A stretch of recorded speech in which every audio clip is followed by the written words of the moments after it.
اس ملک میں حکمران اور عامۃ المسلمین کی اکثریت فاسق و فاجر افراد پر مشتمل ہو، وہ سیکولر ذہن رکھتے ہوں لیکن کلمہ گو تو ہیں، شمار تو ان کا مسلمان ہی ہوتا ہے۔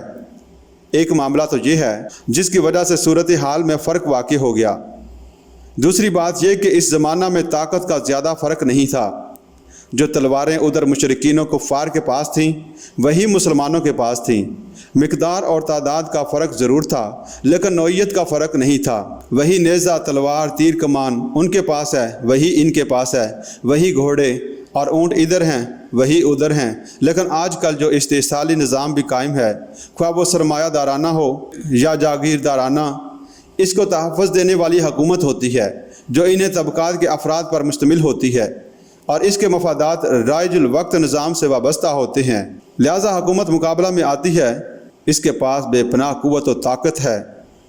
مسلح تصادم والی بات موجودہ دور میں بڑی مشکل ہے، اس کا کوئی بدل تلاش کرنا پڑے گا۔ وہ متبادل طریقے تمدن کے ارتقاء نے فراہم کیے ہیں۔ پرامن مظاہرے، گھیراؤ کرنا، چیلنج کرنا کہ فلاں فلاں کام جو اسلام کی روح سے منکر ہیں ہم یہاں نہیں ہونے دیں گے، یہ کام اگر ہوگا تو ہماری لاشوں پر ہوگا۔ یہ وہ راستے ہیں جو تمدن کے ارتقاء کی بدولت ہمارے لیے کھلے ہیں۔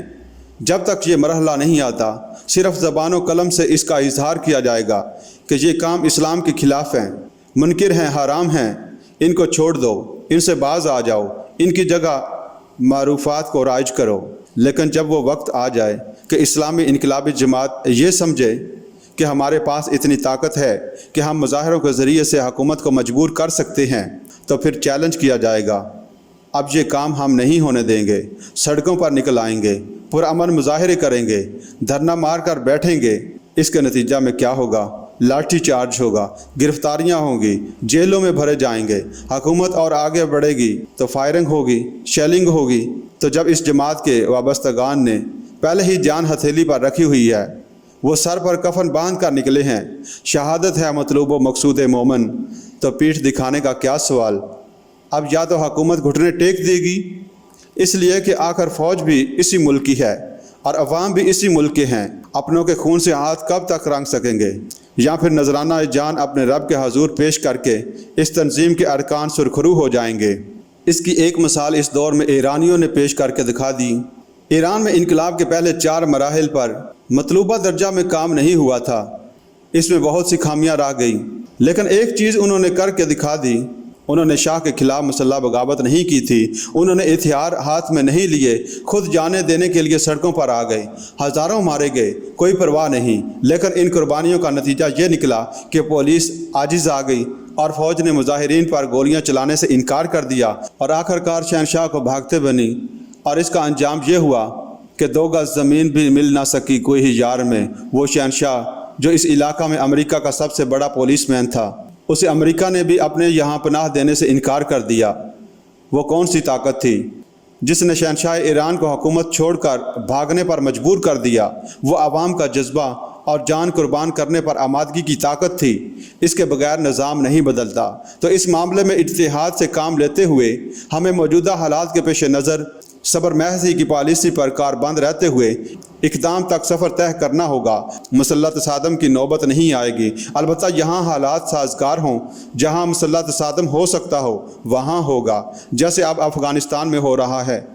وہاں اس لیے ہو رہا ہے کہ ایک تو وہ قوم عرصہ سے آزاد قوم کے طور پر دنیا کے نقشے پر موجود رہی ہے، اس پر مغربی استعمار کا براہ راست غلبہ نہیں ہوا، وہ برصغیر پاک و ہند کی طرح 200 برس تک غلام نہیں رہے۔ دوسرے یہ کہ وہاں ہتھیار عام ہیں، کوئی گھر شاید ہی ایسا ہو جس میں ہتھیار نہ ہوں، ان کے بچے تو بچپن ہی سے بندوق اور رائفل سے کھیلتے چلے آ رہے ہیں۔ پھر وہ علاقہ ایسا ہے کہ وہاں گوریلا جنگ ممکن ہے۔ ہمارا علاقہ ایسا ہے کہ اس میں گوریلا وار ہو ہی نہیں سکتی۔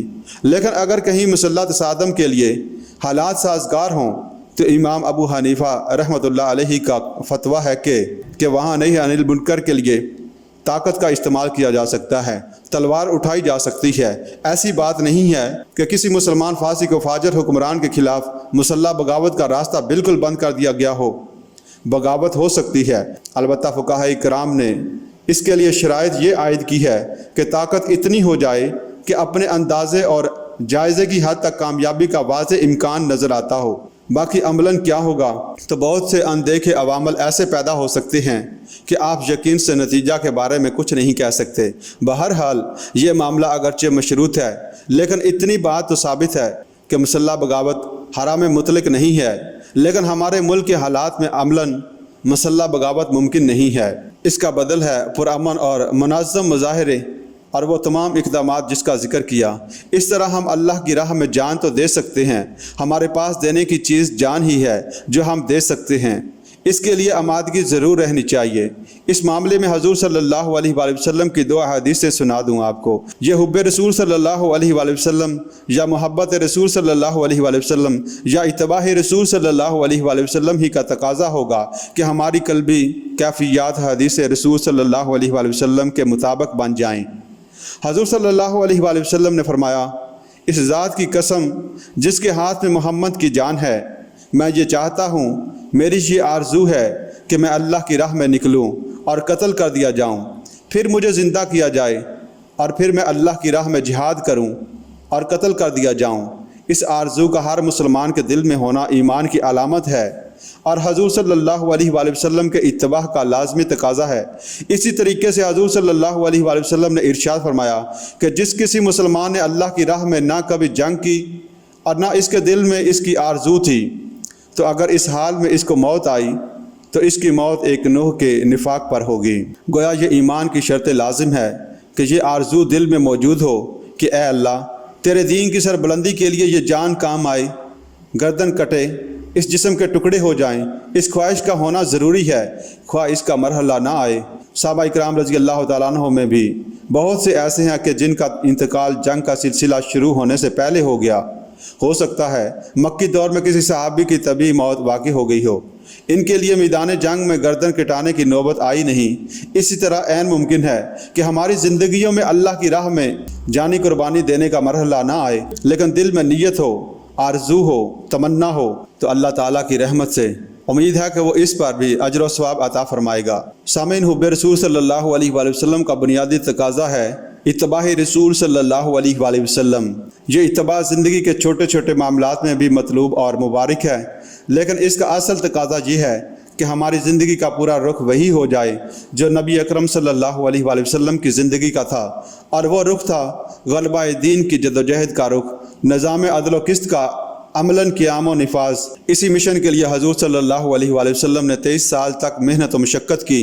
اسی کے لیے صحابہ اکرام رضی اللہ تعالیٰ عنہ نے زندگیاں کھپا دیں، مصائب جھیلے، مظالم برداشت کیے، جانوں کے نذرانے پیش کیے۔ حضور صلی اللہ علیہ وآلہ وسلم اور صحابہ اکرام کے نقش قدم پر ہماری زندگی کا رخ معین ہو جائے، ہماری دلچسپیاں اور ہمارے ذوق و شوق سیرت رسول صلی اللہ علیہ وآلہ وسلم اور سیرت صحابہ رضی اللہ تعالیٰ عنہ کے سانچے میں ڈھل جائیں۔ یہی حب رسول صلی اللہ علیہ وآلہ وسلم کا اصل تقاضا ہے۔ میری زندگی کا مقصد تیرے دین کی سرفرازی، میں اسی لیے مسلمان، میں اسی لیے نمازی۔